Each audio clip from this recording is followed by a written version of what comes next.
एक औरत हमारे घर के सामने किराए के मकान में रहती थी।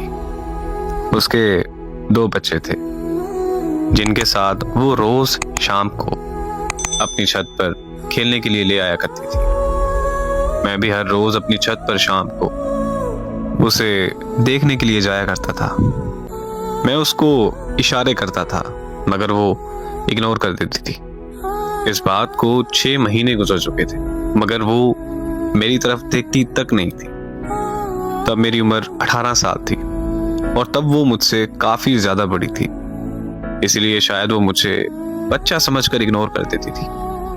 फिर एक दिन मुझे बुखार होने की वजह से मैं छत पर नहीं जा सका, तो वो औरत मेरी अयादत के लिए मेरे घर चली आई और मेरा हाल चाल पूछकर अपने घर वापस चली गई। उसका मेरी अयादत को आना मेरे लिए इस बात का इशारा था कि उसके दिल में भी मेरे लिए एहसास है। फिर जब मैं अगली शाम छत पर गया तो वो इशारों में मेरा हाल पूछने लगी। मैंने उसे इशारों में बताया कि हाँ मैं ठीक हूं, तो वो मुस्कुराने लगी। 2 दिन बाद एक पर्ची पे मैंने अपना नंबर लिखकर उसकी छत पर फेंका और फिर उसने मुझे फोन किया तो मैंने उससे अपनी मोहब्बत का इजहार किया और पूछा कि क्या वो मुझसे शादी करेगी। तो वो हंसने लगी और उसने मुझे ये कहा कि तुम अभी बच्चे हो, तुम्हें समझ नहीं है कि तुम ये कह क्या रहे हो और किस से कह रहे हो। वो कहने लगी कि तलाकशुदा औरत से कोई शादी नहीं करता और मैं तो तलाकशुदा होने के साथ साथ 2 बच्चों की माँ भी हूँ। उसने मुझे कहा कि तुम अच्छे लड़के हो, बस हम दोस्ती तक रह सकते हैं। मैंने उससे मजीद शादी की जिद की तो उसने मुझे कहा कि अगर तुमने दोबारा शादी की बात की तो मैं तुमसे बात ही नहीं करूंगी। मैं वहां पर चुप हो गया और हम दोस्त बनकर रहने लगे। हम एक दूसरे से हर बात शेयर करते थे।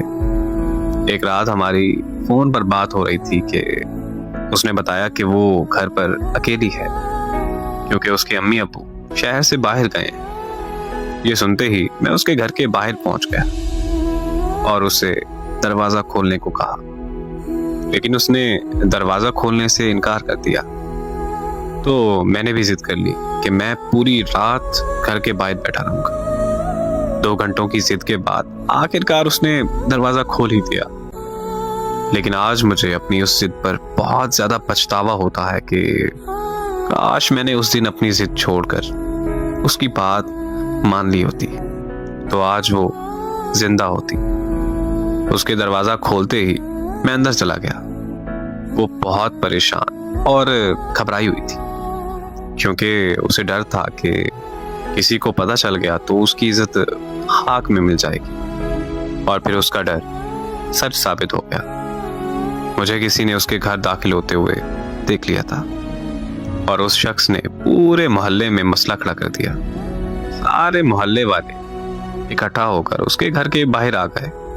मैं छुप गया था लेकिन उन्होंने मुझे ढूंढ लिया था। मेरे घर वाले भी मोहल्ले वालों के साथ मौजूद थे। वो मुझे घर ले गए और मेरे अब्बू ने मेरी बहुत बेइज्जती की, लेकिन मैंने अपने घर वालों से साफ कह दिया था कि मैंने उस औरत से शादी करनी है वरना मैं जहर खा लूंगा और मर जाऊंगा। तो मेरे घर वाले मान गए और अगली सुबह उस औरत के माँ बाप वापस आने पर मोहल्ले में पंचायत बैठ गई। पंचायत में सब आ गए थे मगर वो और उसके माँ बाप नहीं आए। फिर थोड़ी देर बाद खबर आई कि उस औरत ने जहर खा लिया है। मैं वहां से उसके घर की तरफ भागा, लेकिन मेरे पहुंचने से पहले वो मर चुकी थी।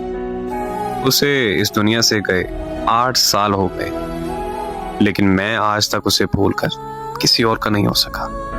मुझे आज भी ये बात अंदर से खा जाती है कि काश मैं उस दिन जिद ना करता तो वो आज जिंदा होती।